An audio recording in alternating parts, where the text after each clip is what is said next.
Puis, soudainement, la terreur frappa comme un éclair en plein ciel. Quelqu'un cria, « Le prophète Mohammed est mort ».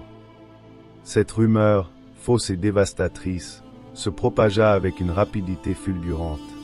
Un murmure dans l'air, un cri dans la poussière, et en quelques instants, l'espoir des musulmans s'effondra comme un château de cartes balayé par un vent furieux. Des hommes, fiers et prêts à tout pour défendre leur foi, furent frappés par la panique. Des visages pâles, des mains tremblantes, des regards perdus dans le vide.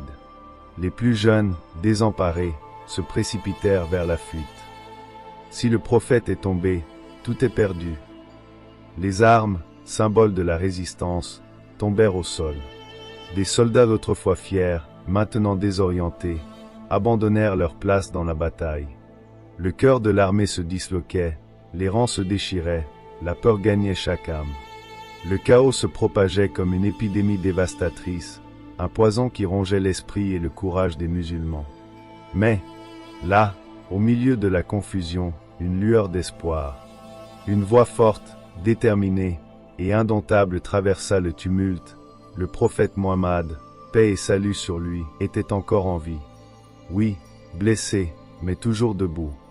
Malgré les blessures qui marquaient son corps, malgré les coups reçus, il n'avait pas cédé à la douleur, il n'avait pas cédé à l'obscurité du moment. Il était vivant, et son regard perça l'horizon comme une flamme inébranlable. Alors qu'ils allaient rentrer à Médine, le prophète et ses compagnons aperçurent le corps ensanglanté de Hamza. Il fut très peiné et dit, « Je ne serai jamais affligé par des gens comme toi. Je ne me suis jamais trouvé dans une situation plus pénible pour moi que celle-ci. » Le prophète ne put retenir ses larmes, c'était la première fois que ses compagnons le virent pleurer.